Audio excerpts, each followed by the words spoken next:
How do I start this thing?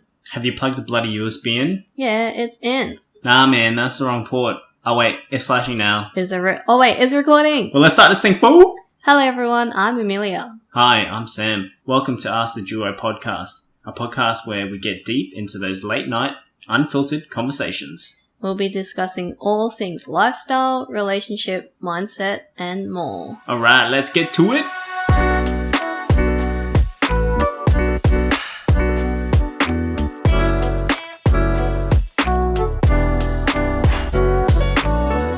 Well, today's been an interesting day.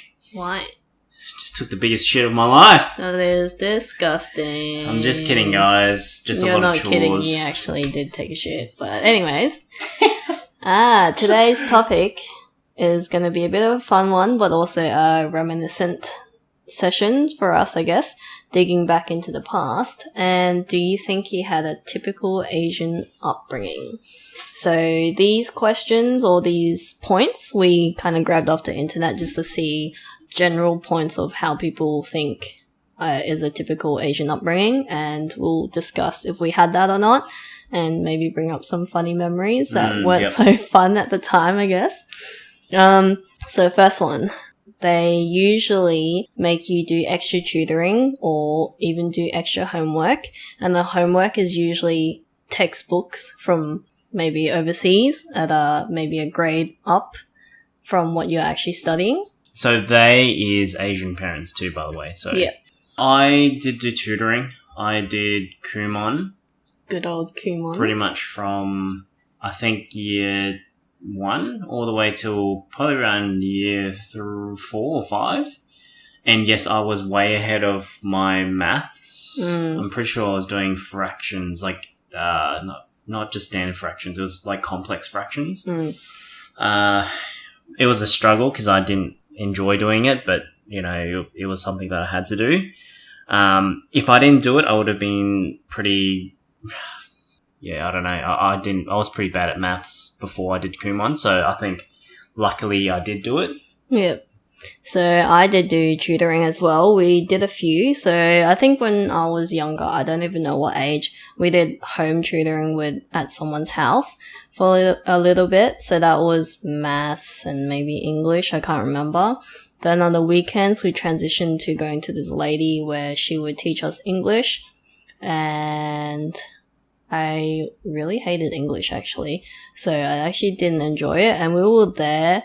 I swear we were there because it was more like a childcare for our parents, but we were there from morning till afternoon, like late afternoon, so good like 6 hours. And because I had siblings and they had to do their own tutoring after like hour after hour, I think it was 2 hours each, so that's why we were there for 6 hours. And on top of that, our parents did buy us homework from Hong Kong that was usually 1 to 2 grades above and was expected to do that on our school holidays instead of going out. So I didn't go out during my school holidays, and that was my life. That's pretty hectic, man, because for me, my family was a little different. Like, yes, I did do tutoring, which was Kumon, but I also did like Chinese as well, but I didn't like it, so then they basically pulled me out of it. Luckily, my parents didn't force me to keep going. Yeah. So. I did piano on top of that. I think I started when I was 5, and I really hated it because on top of that, my parents, I think the reason why I didn't like it at the time is for all these tutoring and all the piano and extracurricular that I did outside of learning during that time, the parent themselves would force you and stand next to you to always monitor how well you're doing, or if you're not doing good, they'd be like, come on, do better. But it's like they take a very aggressive approach, so I hated that. And then, on the way to school, for example, rather than sitting there enjoying your car ride to school, I would be thrown division problems or math, multiplication problems, and I had to work it out in my head. I can't have paper. Everything needs to be done in my head, and we're expected to get that right. And all these random what's it called? Equations? Yeah, equations all the way to school, and it's like a 45 to an hour's drive. Yeah, fuck that. Luckily, my parents didn't force us to do, like, that sort of stuff, as well as like playing instruments. We were lucky that we didn't have to do it. Yeah. I think doing all that though, I definitely was way ahead of people in my grade in terms of, I think, maths. Like, I wasn't great, but I definitely was ahead. And for me at the time, I actually didn't enjoy that I was ahead because I would just finish everything so early and I can confidently finish it. And I actually thought something was wrong with me because they give you an hour or whatever it would be, and I'd finish it in like 5-10 minutes. And then I'm like, so did I do it wrong? Like, why is everyone taking so long? And then, yeah, I was just so confused and it kind of messed with my head. Anyway, so that was extra tutoring. And we already touched on extra instruments. So you didn't play any instruments? No, I didn't.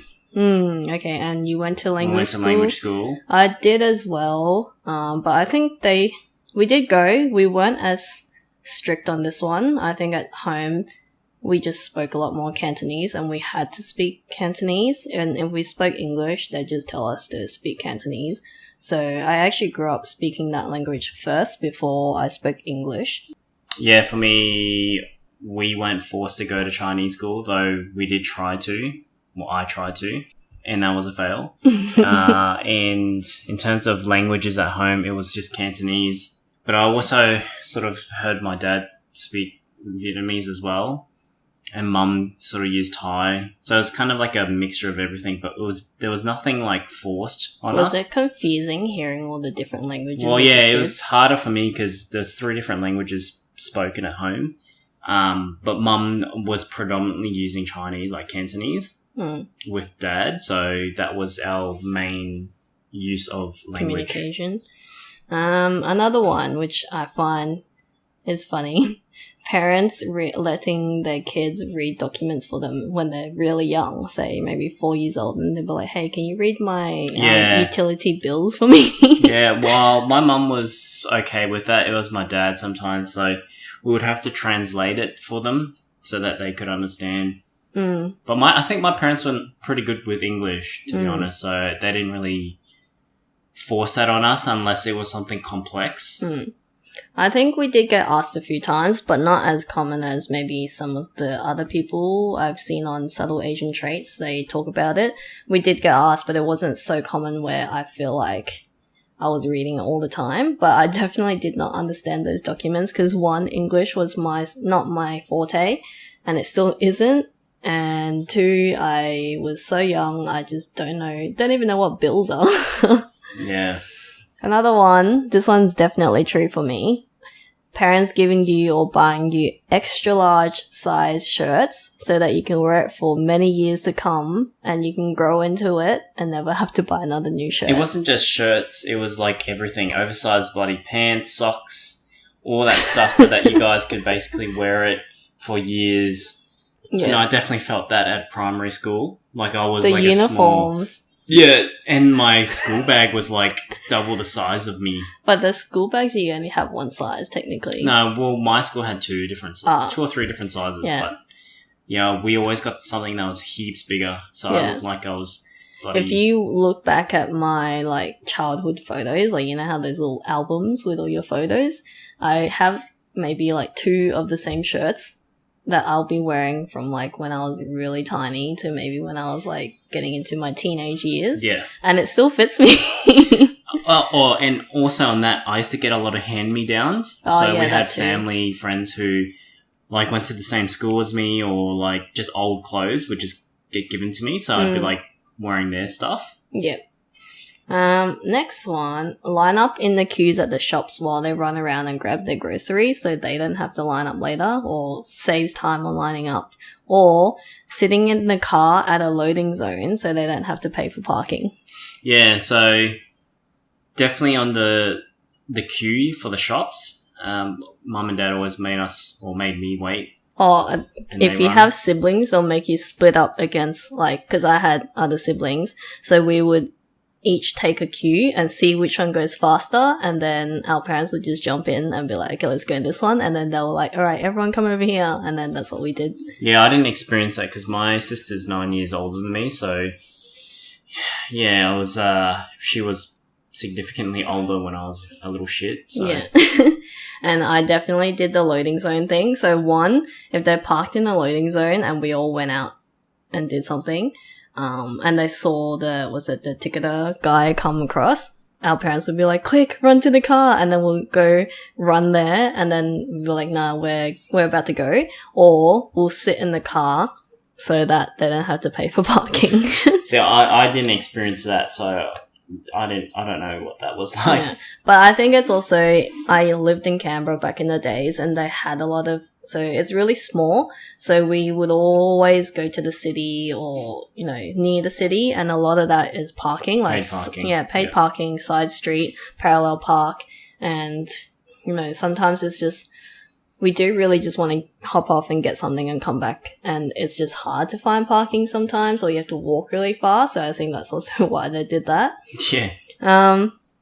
Next one, stay at home by ourselves while they go to work at a really young age. And if you had siblings, you had to look after them as well. Yeah, so for me, I pretty much was staying home when I was like I'm 5 or sure. 6 or something like that.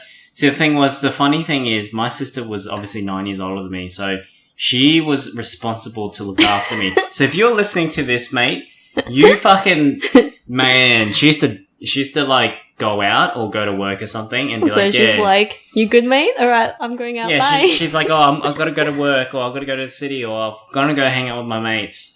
And you I'm be like, good. I'm like, dude, you're supposed to be looking after me. And she's like, nah, see you later, outer. And she'd run off. And you'd be like, okay, bye. Yeah, so then I basically learned how to make my own 2-minute cup noodles, and I just entertained myself with Cup games noodles were the good old days. Me and my brother, we always stayed at home by ourselves. I think it was good for me because I always had my brother, and we always had cup noodles. And this is a very distinctive memory, but we would always soak our cup noodles and then we'd pour the soup out and we'd drink the noodles. I mean, we eat the noodles. I don't know. I think we just didn't like the soup, or I think we thought we had to tip out the soup. So every time we make cup noodles, we'll steam it and then dump out the soup. Man, the soup is the best part. And shit, I really want some now, eh? It's been a long time. 2-minute noodles. What was your baby. favorite one? I like the chicken, whatever it was. Mine was the pink one. I think it was the seafood. You can get the chicken, you can get the pork, you can get the seafood, and there was one that was a plain one that had no flavour. The light blue one was also good. I don't know. I just remember it by colour. I can't remember what the brand was, but yeah. Yeah. Children must listen and be obedient, and you can't talk back. Yeah, That pretty is standard. Very true. Yeah. So that kind of leads back to something that we discussed at an earlier episode. There was less of parents being like a best friend to you, or you being friends with your parents. It was more like, you do as I say, and if you talk back, that's disrespectful. Yeah. Luckily for me, I didn't get disciplined physically I did. like my sister did. My sister probably got smashed heaps by my parents. But for me, it was more like, don't talk back, it's disrespectful, and then also, I'm going to smack your mouth. I did get hit sometimes with certain instruments, in the kitchen instruments. But were you the kid that would actually cry when you get hit, or were you the kid that was like, yeah, hit me more and then like get over it kind of thing? Like, I think when I was really young, I'd get hit and I'd be a little bitch and cry. And then as I grew up, I G'd my mum up. So to you're hit like, me yeah, more. do it. Yeah, I'd be like, yeah, go on, hit me. And yeah, that pissed off my mum more, but Yeah, nah, I was definitely scared. yeah. No, punishment is more effective than encouragement. I think that kind of leads back to what we were saying. Falls on that one as well. Yeah, and that definitely is true. Highly encourage their children to be expressive. That was true for me, I think. Yeah, for me, it was somewhat true. It's, like I said, I think I may have mentioned this in the previous episode, but Asian parents don't really...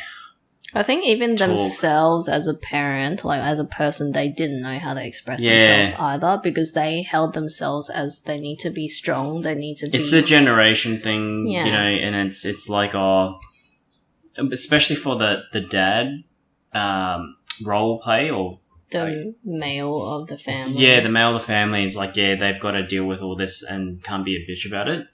So it's more like, oh, you can learn to deal with your problems and be a man about it rather than actually talk about things. Yeah, and I wouldn't say that it wasn't encouraged, it's just that it was never mentioned that it's like, hey, let's talk about your feelings, or hey, how are you feeling today? It was just more like, you know, deal with it kind of thing. Yeah, it's like a deal with it kind of situation. If you're sad, it's like, don't cry, and, you know, things like that. So it wasn't because they were like, no, you can't express. It's just that we didn't know that we can or how to express. Yeah, but I think the difference with my family was also the fact that, you know, encouraging wasn't really spoken about, but they also understood that, you know, if you wanted to pursue something, you then pursue it. But they never directly told us that, I don't think. Or maybe my sister had it differently. But for me, it was never spoken about. Yeah. And last one, point number 12, expecting children to be better than their peers and always got compared to others. Yeah, that happened all the time. The time. I always did. Especially with family friends. You know, we would...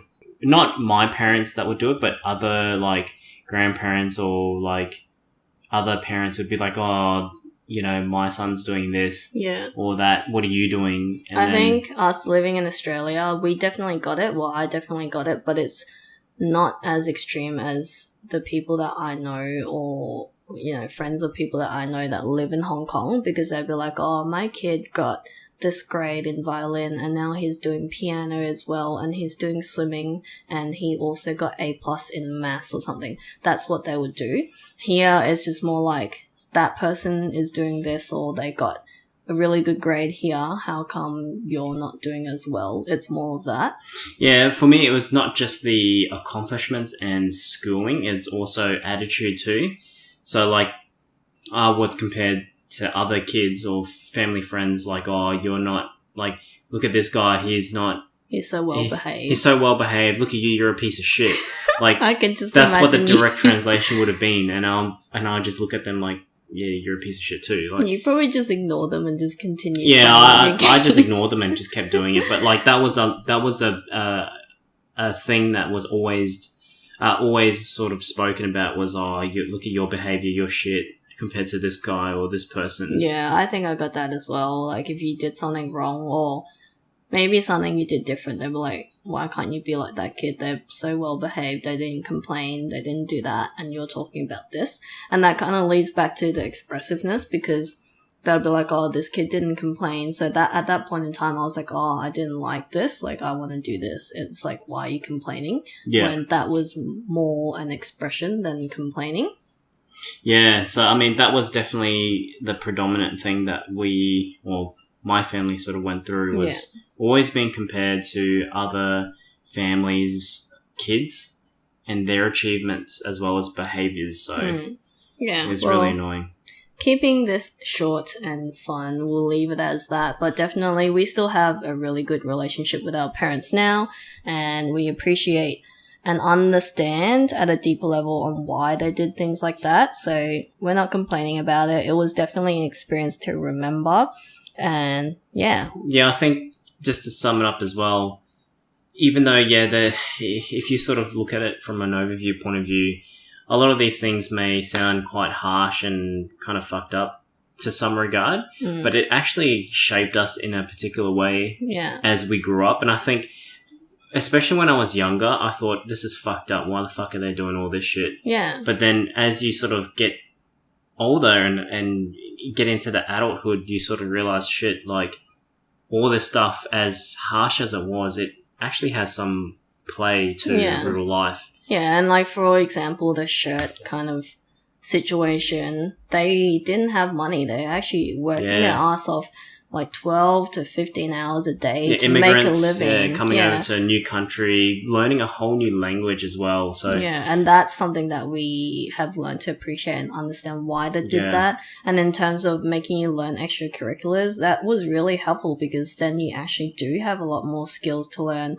And for me, I think learning piano was definitely good because it trained both sides of my brain. And like you recently tried to play piano and trying to play both hands, now you can kind of understand how you can piece and make your brain think of two things at the same time. Yeah, when you play piano, you don't really realize or comprehend the intensity that your mind or your brain has to function. Being able to use, you think, oh, you've got your left and your right hand, it's easy to just push your fingers into the bloody piano, but it's more complicated in that because you've got, rhythms, you've got tempo you need to follow, you've got different, I guess, pressure of how you're pushing the keys and how that has impact to the sound. You're thinking a lot of things that you have to take into consideration, and you're doing two different things at the same time to make it into one piece that's synchronized and flows. Yeah, and I think that was the biggest learning thing that I sort of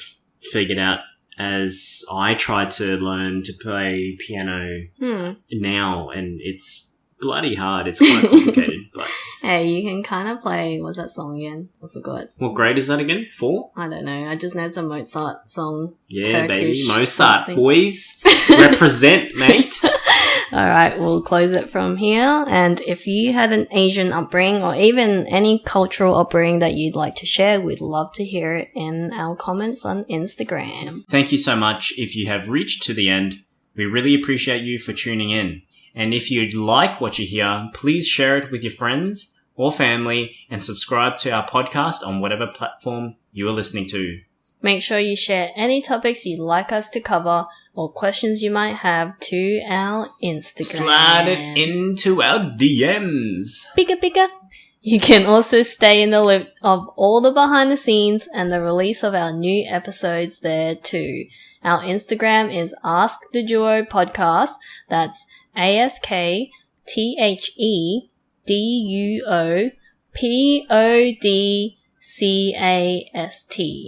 Man, feels like I'm in a spelling bee competition right now. Alright, that's it for now, and we'll see you back here for our next episode. Bye! See ya!